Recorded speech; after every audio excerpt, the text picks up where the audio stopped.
Movie start होती है तो हम एक लड़की को देखते हैं जो कि एक जगह में बैठ के अपनी दोस्त का इंतज़ार कर रही होती है। उससे इतनी देर में बहुत ही प्यारे पिंक कलर के शूज़ नज़र आते हैं।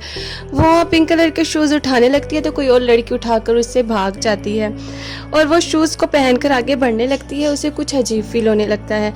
देखते ही देखते उसके पैर कट जाते हैं।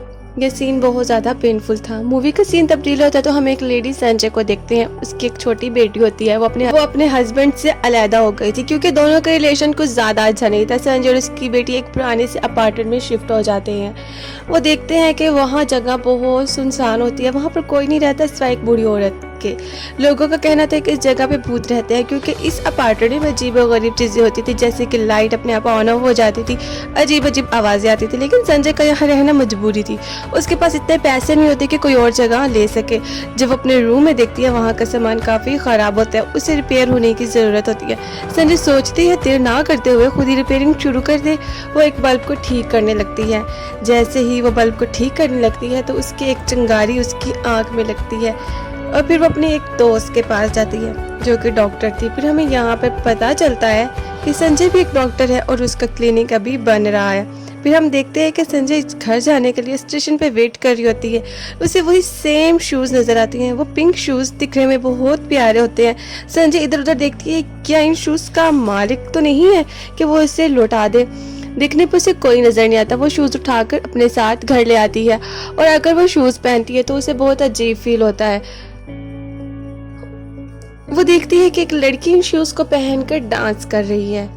इसका डांस बहुत ही अच्छा था और साइड पर एक लड़की उसे देखकर जेलस हो रही थी। संजय को लगता है शायद वो थकी हुई है इसलिए उसे ऐसे विजन्स आ रहे हैं, तो इस बात को इग्नोर कर देती है। तभी उसकी बेटी वहाँ आती है। वो कहती है मॉम मुझे भी ये शूज़ ट्राई करने हैं। वो कहती है नहीं, बिल्कुल भी नहीं। अगले दिन संजय अपनी बेटी को स्कूल छोड़ने के बाद उस जगह पे जाती है जहाँ पे उसका क्लिनिक बन रहा था। वहाँ पर वो एक लड़का मिलता है जो कंस्ट्रक्शन का सारा सामान चेक कर रहा था। संजय से कहती है तुम सारा दिन यहाँ पे काम करती हो तो आज रात हमारे घर डिनर पे आना। और दूसरी तरफ हम देखते हैं कि संजय के ना होने पे उसकी बेटी वो शूज़ ट्राई करती है। वो शूज़ उसके साइज़ से बहुत बड़े होते हैं, लेकिन अजीब बात ये होती है कि वो शूज़ बिल्कुल उसके साइज़ के हो जाते हैं और उसे भी सेम वही विजन्स आने लगते हैं। अब हम देखते हैं कि वो लड़का संजय के घर डिनर पे आता है तो संजय की बेटी काफ़ी गुस्सा होती है। वो कहती है ये कौन है और आप मेरे बाबा के साथ क्यों नहीं रहती, आपको उनसे क्या मसला है। संजय को काफ़ी गुस्सा आता है। वो उसे वहाँ से जाने के लिए कहती है। उसके जाने के बाद वो बताती है कि मेरे शोहर के साथ सेपरेशन हो गई है। इसी दौरान उस लड़के की नज़र भी उन पिंक शूज़ पे पड़ती है।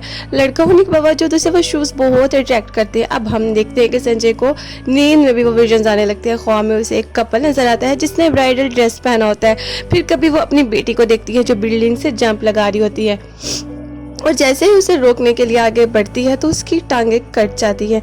संजय इन विजन से बहुत परेशान होती है।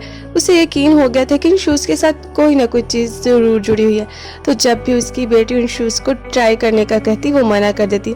संजय की वही डॉक्टर दोस्त आती है। जैसे ही उसकी नज़र उन शूज़ पे पड़ती है तो वो भी उन शूज़ को देखकर मिसमराइज हो जाती है, यानी कि उसे भी वो शूज़ बहुत अच्छे लगते थे।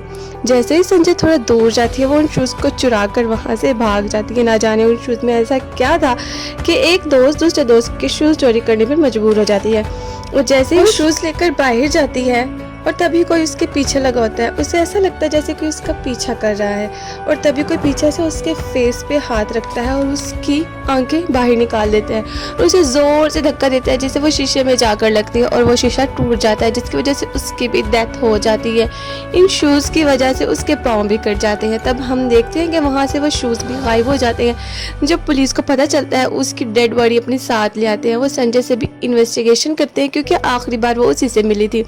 पुलिस उसे मर्डर केस समझ रहे होते हैं और संजय जब वहाँ जाकर देखती है वहाँ पे कुछ पिक्चर्स लगी होती है। इस तरह तो पहले भी बहुत सारी लड़कियों की डेथ हो चुकी है। इसे कुछ समझ नहीं आता कि क्या हो रहा है। वो घबरा कर अपने घर आ जाती है और जब अपनी बेटी के पास जाती है तो देखती है कि उसके पाँव में वही सेम पिंक शूज़ होते हैं। वो बहुत हैरान होती है कि क्योंकि ये शूज़ तो उसकी दोस्त ले गई थी, फिर यहाँ पर कैसे आए। वो गुस्से से अपनी बेटी से वो शूज़ लेकर डस्टबिन में फेंक देती है और वो नहीं चाहती कि इन शूज़ से जो उसे पसंद है किसी की डेथ हो जाए। लेकिन जब अपने वापस आकर अपने रूम में देखती है तो उसकी बेटी ने वही शूज़ पहने होते हैं। ये देखकर वो काफ़ी डर जाती है और उसी टाइम उसकी बेटी के पाँव से खून आने लगता है। ये देखते ही संजय बेहोश हो जाती है। जब उसकी आँख खुलती है वो देखती है कि वो और उसकी बेटी हॉस्पिटल में होते हैं और उसके हाथ में सेम वही पिंक शूज़ होते हैं। वो लड़का भी था जो उसके क्लिनिक पे काम करवा रहा था और वो उसे ऊपर टेरेस पे ले जाता है और वो उसे बताता है कि मुझे 60 साल पुरानी एक पिक्चर मिली है। और उस लड़की ने भी सेम वही शूज़ पकड़े हुए हैं। संजय उन शूज़ के बारे में और जानना चाहती थी। वो उस लड़के के साथ इन शूज़ के बारे में पता करने जाती है। वो सोचती है इसके अपार्टमेंट में जो बूढ़ी औरत रहती है शायद उनको उस शूज़ के बारे में कुछ पता हो, क्योंकि जब उस बूढ़ी औरत ने उसके हाथ में शूज़ देखे थे उसने कहा था इसे फेंक दो। ऐसा लगता है जैसे उसे उन शूज़ के बारे में कुछ पता है। और उस लड़की ने भी सेम वही शूज़ पकड़े हुए हैं। संजय उन शूज़ के बारे में और जानना चाहती थी। वो उस लड़के के साथ इन शूज़ के बारे में पता करने जाती है। वो सोचती है इसके अपार्टमेंट में जो बूढ़ी औरत रहती है शायद उनको उस शूज़ के बारे में कुछ पता हो, क्योंकि जब उस बूढ़ी औरत ने उसके हाथ में शूज़ देखे थे उसने कहा था इसे फेंक दो। ऐसा लगता है जैसे उसे उन शूज़ के बारे में कुछ पता है और उसे डर लग रहा था। वो बूढ़ी औरत के पास जाकर पूछते हैं। वो काफ़ी डरी हुई होती है और कुछ भी नहीं बताती। वो दोनों उससे रिक्वेस्ट करते हैं, कुछ बोलना शुरू करती है। वो बताती है कि जब वो यंग थी तो वो एक लड़की ऑकी के घर काम करती थी। वो लड़की डांसर थी और वो एक लड़की से नफरत किया करती थी। वो इससे जेलस थी। इस लड़की का नाम काइको था। इसका एक दोस्त बहुत ख्याल रखा करता था। यही वजह थी कि ऑकी उससे जेलस थी। एक दिन उस लड़के ने काइको को वही पिंक शूज़ गिफ्ट किए थे जिसे देखकर उस डांसर के दिल में ये बात आई कि उससे भी वो पिंक शूज़ चाहिए। उसने काइको के फ्रेंड को जाल में फंसाना शुरू कर दिया और वो इसमें कामयाब भी हो गया और वो उसके जाल में आ गया। एक दिन काइको ने उन दोनों को साथ देख लिया, जिसके बाद वो यहाँ से चली गई। लेकिन उसका दोस्त उसके पीछे मनाने गया। जब डांसर ने ये देखा कि वो उसे मनाने गया है, यानी कि वो उससे अब भी प्यार करता है, वो इससे मजीद जेलस थी और उसने गुस्से में आकर काइको को मार दिया। उसके दोनों पैर भी काट दिए और फिर उन पिंक शूज़ को पकड़ के जोर जोर से हंसने लगी।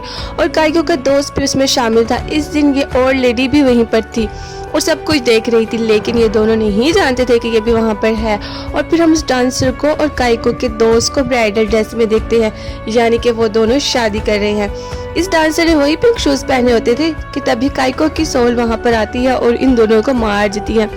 अब वहाँ पर यही करना चाहती थी, जो भी उसके पिंक शूज़ पहनेगा वो उससे मार देगी। संजय काफ़ी डर जाती है, उसकी डेड बॉडी ढूंढने लगती है। जब उसे डेड बॉडी मिल जाती है तो उसके शूज़ उसके साथ रख देती है। ये सब करने के बाद वो काफ़ी रिलैक्स होती है। हो सकता है कि काइको की सोल अब हमें परेशान ना करे, क्योंकि अब हमने तो उसके पिंक शूज़ भी वापस कर दिए हैं। अब हम देखते हैं कि संजय उस लड़के को पसंद करने लगी थी जो क्लिनिक साइड पे था। वो उससे मिलने के लिए जाती है, लेकिन उसे पता चलता है कि वो लड़का उससे नफरत करने लगा है, क्योंकि वो सब सच जान गया था। और उसकी बेटी संजय ने उसे सब बताया था कि मोम की मेरे फादर से कभी सेपरेशन हुई ही नहीं, बल्कि उसे मारा है। जैसे ही इसे पता चलता है वो गुस्से से आग बगोला हो जाती है और उसका बस नहीं चलता है कि अपनी बेटी को मार दे, और वो करती भी ऐसा है। अपनी बेटी को मारने के लिए आगे बढ़ती है, लेकिन उसकी बेटी बचते बचाते भागते हुए स्टेशन पे पहुंच जाती है। संजय भी वहाँ पर आ जाती है और वो अपनी बेटी को मारने ही लगती है कि उसे एहसास होता है कि ये वो नहीं बल्कि काइको है जो उसकी बेटी को मारना चाहती है, क्योंकि उसने कई बार उसके शूज़ जो ट्राई किए थे और उसके साथ ही वो शूज़ उस बच्ची के हाथ में आ जाते हैं। यहाँ पे संजय काफ़ी डर जाती है और काइको को घबरा कर मुखातिब करके कहती है, हमने तुम्हारी मदद की है तुम्हारे पिंक शूज़ वापस करके, और फिर तुम हमारे साथ ऐसा क्यों कर रही हो। और तभी वहाँ पे काइको की सोल आ जाती है जो काफ़ी खौफनाक थी। वो उसे बताती है कि तुम में ओकी है, यानी पहले तुम ओकी हुआ करती थी, वही डांसर, और इसीलिए वो बूढ़ी भी तुमसे डरती थी। काइको से बताती है कि तुम ही हो जिसने अपने हस्बैंड, अपने दोस्त और उस लड़के को मारा है। अब तुम अपनी बेटी को मारने वाली हो। ये काइको नहीं बल्कि वही डांसर थी जिसकी जेलसी इतनी बढ़ गई थी कि वो अब लोगों को मारने पे उतर आई थी। और उसी के साथ ये स्टोरी यहाँ पर एंड हो जाती है। Thank you so much for watching this video.